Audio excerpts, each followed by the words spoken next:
There was a boy named Armand who could never sit quietly in a room. If the class was silent, he would tap his pencil loudly. If someone else was speaking, he would interrupt with a joke. If his friends were laughing, he laughed louder. Teachers called him disruptive. Friends called him extra. But nobody ever asked him why.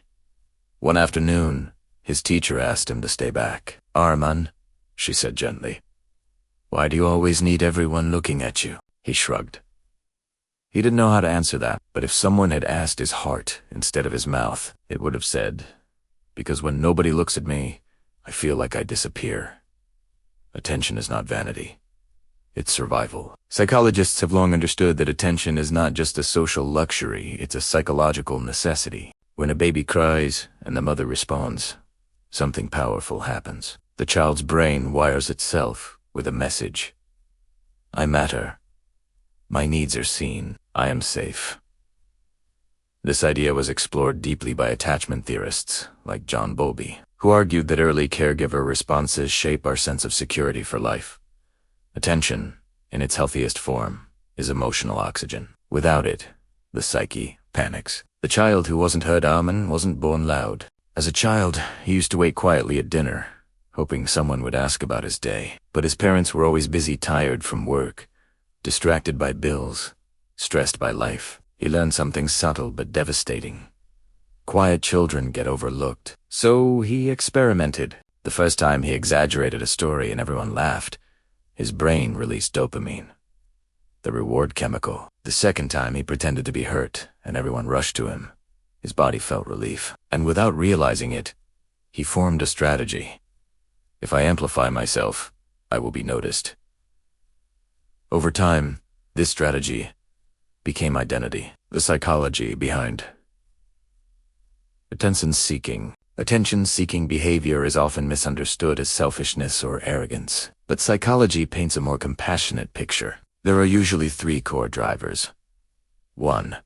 Unmet emotional needs. When someone grows up feeling unseen or invalidated, they may overcorrect by demanding visibility later. 2. Low self-worth. If someone does not feel internally valuable, they rely on external validation. Compliments, likes, applause. These become temporary band. 3. Fear of abandonment. Some people fear that if they are not constantly interesting, dramatic, or useful, they will be forgotten. The psychoanalyst Heinz Kohut suggested that when early mirroring is inconsistent, when caregivers fail to reflect a child's feelings and achievements, the adult may develop a deep hunger to be mirrored by the world. They don't want applause. They want reassurance that they exist. Not all attention-seeking looks the same. Armand was loud, but attention-seeking doesn't always shout. Sometimes it cries. Sometimes it posts dramatic captions online, hoping someone will ask, "Are you okay?" Sometimes it exaggerates problems. Sometimes it creates chaos.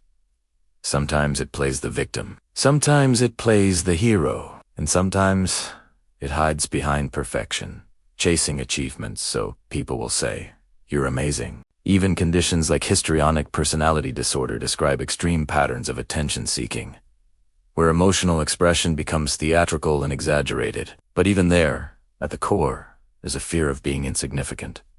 The behavior is loud. The wound is quiet.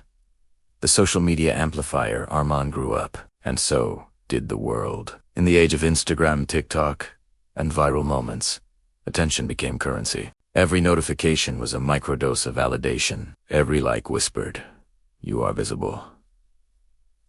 But here's the psychological trap. Attention is addictive. The brain's reward system doesn't distinguish between healthy connection and performative validation. It only knows that approval feels good, so the behavior escalates. If a small story got 50 likes, maybe a dramatic one will get 200. If honesty didn't attract attention, maybe controversy will. The performance grows. The person shrinks. The turning point one day, in a meeting at work, Armand made a joke to redirect attention back to himself. Nobody laughed. The conversation continued without him, and for the first time, he felt the old childhood fear. Not anger, not embarrassment, but something deeper. Invisibility. That night, he sat alone and asked himself a question he had avoided for years. If nobody is watching, who am I? It was uncomfortable. Painful. But it was honest. The difference between healthy and unhealthy healthy attention seeking is natural. We all want appreciation. We want our efforts acknowledged. We want to be heard. Unhealthy attention seeking happens when our self-worth depends entirely on external reactions. We manipulate situations to stay at the center. We feel anxious when others receive attention. Silence feels threatening. The shift from unhealthy to healthy begins internally. Instead of asking, "Are they noticing me?" we ask, "Am I noticing myself?" Self-validation reduces the hunger for external applause, healing the hunger when Armin began therapy. He expected to be told to calm down. Instead, the therapist asked, "When was the first time you felt unseen?" And the memories came back. The quiet dinners, the interrupted stories, the waiting. Healing didn't mean becoming silent. It meant learning to express needs directly. "I feel left out. I need appreciation. I want to share something important." It meant building self-worth, independent of audience size. Gradually, he discovered something powerful. Real connection feels different from attention. Attention is loud and fast. Connection is quiet and lasting. What we often get wrong, we judge attention seekers harshly. We call them dramatic, narcissistic, desperate. But sometimes, what looks like ego is actually insecurity. What looks like arrogance is fear. What looks like manipulation is a poorly learned survival strategy. The goal isn't to shame attention-seeking behavior. It's to understand it. Because at some level, we all want to be seen. The final reflection. Imagine a world where, instead of asking, "Why are they acting like that?" we asked, "What need are they trying to meet?" Attention-seeking is rarely about the spotlight. It's about the shadow. The fear of being invisible. Armin still jokes. He still speaks confidently, but now he no longer panics when someone else shines.